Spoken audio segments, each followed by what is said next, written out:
Let's dive into all that is BTC price and other Bitcoin news with our week in review panel. We have CoinDesk editor-at-large Christy Harkin in Toronto and crypto markets analyst Glenn Williams. Welcome, Christy and Glenn, to the show. Hello, happy Friday. Happy Friday. Christy, thank you. You've been doing double duty with the hash and all about Bitcoin, so thank you very much. All right, and Glenn, so we saw a big sell-off at around 8 o'clock Eastern Thursday after a relatively slow week for Bitcoin, just as the Asia trading day began. What are you seeing with the markets? What's the catalyst for that? Yeah, I think you touched on a lot of it in your intro, specific to Silvergate as well as the liquidations. The drop off or the sell off was fairly concentrated to the 8 p.m. Eastern time hour, as you said, when Asian markets were opening up. What was interesting is that you didn't necessarily see the same sell off on an hourly basis as the day continued, meaning that you didn't see the same level of advanced selling throughout the remainder of the day. To me, that kind of indicates that it's kind of a basic or a simple story. There's contagion related to, or contagion fears related to what happened with Silvergate.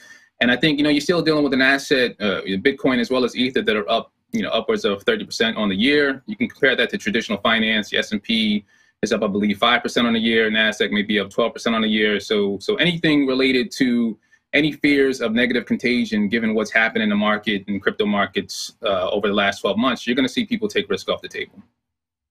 Yeah, we're also seeing a low correlation with the NASDAQ and Bitcoin, and liquidity is also quite low. And so really any moderate sell-off will have an impact on the price, will it not?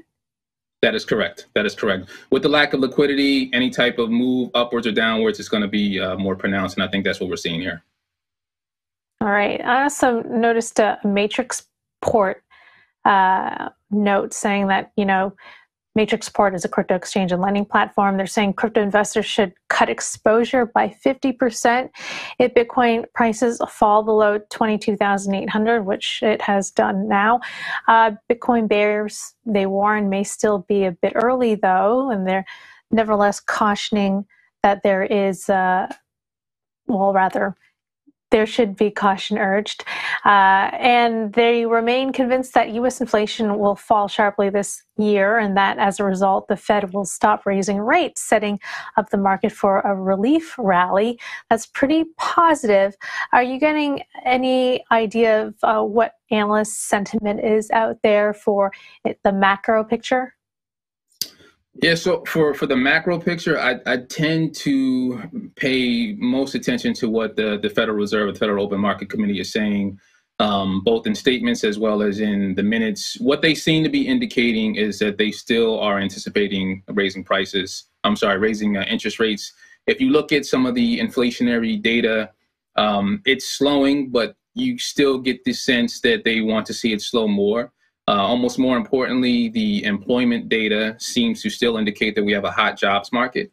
And one of the things that Chairman Powell has indicated over and over again is that the employment figures or the robustness of the job market is one thing that could potentially push prices higher. So I would actually be inclined, I'm not necessarily a macroeconomist, but I'm inclined to kind of pay attention to what they are indicating, as well as what the employment data that they seem to be focusing on is also saying. So I would be surprised if they cut rates later on this year. I'm kind of anticipating a gradual increase in rates, 25 basis points in the next meeting, and then getting up to around 5% for the remainder of 2023. Is that having a negative impact on risk assets like Bitcoin? We've seen the week-to-date performance among the CoinDesk CMI sectors. They're all in the red across the board. Yeah, I don't know that the macro narrative is having a negative impact on digital assets, because we saw that even with the strong employment data today, and based on indications from the Fed, they would like to see that weaken a bit. For the most part, Bitcoin and Ether were flat for the remainder of the week. It seems to me that digital asset investors were kind of digesting the macro picture and have kind of adjusted to it. I think these outliers and these black swan events where you wake up and there's a headline about a bank that's having financial troubles, to me, those are the types of things that are going to impact Bitcoin and crypto prices to the downside. But as far as the macro narrative is concerned, it seems like everyone is kind of falling into a rhythm, expecting an increase in rates and expecting the Fed to eventually slow the pace of rate cuts, but not necessarily looking for a reduction in rates until 2024 or so. All right. Some dampening sentiment from that Silvergate news and potentially from the Mt. Gox repayments.